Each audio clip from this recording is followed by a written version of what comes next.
열왕기상 17장 18장에서 보여주는 엘리야의 모습은 영적으로 매우 충만하였습니다. 폭군과 우상 숭배자들에 대한 두려움이 전혀 없었습니다. 하나님에 대한 확신으로 가득 차 있었습니다. 3년 6개월 동안 하나님께 훈련도 매우 잘 받았습니다. 당대에 가장 열심 있는 하나님의 사람이었고 영적인 지도자였습니다. 그런데 19장에 와보면 엘리야의 모습이 참담합니다.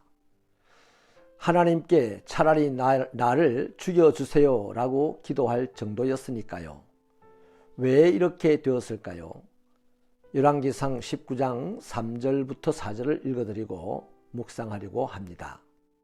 그가 이 형편을 보고 일어나 자기의 생명을 위해 도망하여 유다에 속한 브엘세바에 이르러 자기의 사환을 그곳에 머물게 하고 자기 자신은 광야로 들어가 하룻길쯤 가서 한 로뎀나무 아래에 앉아서 자기가 죽기를 원하여 이르되 여호와여 넉넉하오니 지금 내 생명을 거두시옵소서. 나는 내 조상들보다 낫지 못하니이다 하고. 아멘. 이렇게 된 것은 표면적으로는 이세벨의 협박 때문이었습니다. 엘리야는 자기 앞에 발생한 문제, 곧 이세벨이 자기를 죽여버리겠다고 하는 이 상황에 직면했습니다. 바로 이세벨의 말 한마디에 엘리야의 영적인 상태는 깊은 신앙의 슬럼프에 빠지고 말았습니다. 솔직히 상황이 엘리야가 이렇게 반응할 정도로 절망적이었을까요? 그렇지 않습니다. 갈멜산에서 850대 1의 영적 전쟁에서 이기고 난 다음에 이스라엘 백성들은 엘리야의 편으로 돌아서고 있었습니다. 아합에 의해서 거짓된 바알을 섬겨왔다는 것을 깨닫고 이제 신앙의 잠에서 깨어나기 시작한 것이죠. 아합은 자기가 지원하고 키웠던 바알의 선지자들을 다 죽인 엘리야 앞에서 꼼짝 못하게 되었습니다.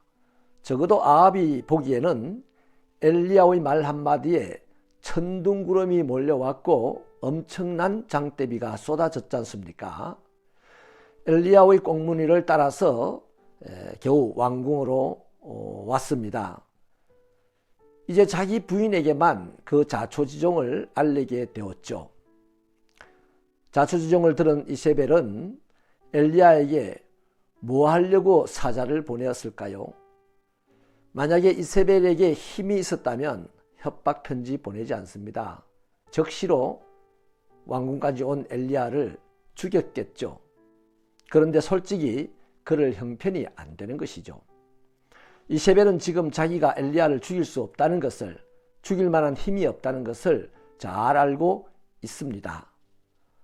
전세는 이미 기울어졌습니다. 엘리야가 훨씬 더 유리하게 되었습니다. 설령 그렇지 않더라고 해도 엄청난 능력으로 자신과 함께 지금까지 해주신 하나님이 계시지 않습니까? 그런 엘리야가 이 상황에서 갈멜산의 하나님을 바라보지 않았습니다. 말씀 한마디로 3년 동안 비가 오지 않게 하시고 또 말씀 한 번으로 비가 오게도 하신 그 하나님, 그리 시냇가에서 까마귀를 동원하여 먹을 것을 주시고 살게 해주신 그 하나님, 사르밧 가부의 집에서 내내 기름과 밀가루가 떨어지지 않게 해주신 그 하나님, 갈멜산에서 기도하니 불로서 응답해 주신 그 하나님, 또 기도하니 엄청난 비를 쏟아주신 그 하나님, 그 하나님이십니다. 근데 어쩌다 이 순간에 엘리야는 하나님을 바라보지 않았습니다. 그러니 이세벨의 이 협박 편지가 천둥처럼 들렸던 것이죠. 그도 그럴 것이요. 이 나라가 사실 너무 오랫동안 우상천지가 되어버렸습니다. 거기 가장 심장부의 권력자가 이세벨이었습니다. 그렇습니다. 하나님을 한순간이라도 바라보지 않게 되면 그 순간 눈앞에 펼쳐진 상황은 악하고 힘들게만 보입니다. 하나님은커녕 객관적인 생각도 할 수 없게 되죠. 그래서 상황을 필요 이상으로 나쁘게 인식하고 잘못 판단하게 됩니다. 믿음의 형제자매 여러분, 사람의 마음에서 하나님의 역사와 하나님에 대한 믿음이 사라져버리는 것은 한순간입니다. 이것이 문제입니다.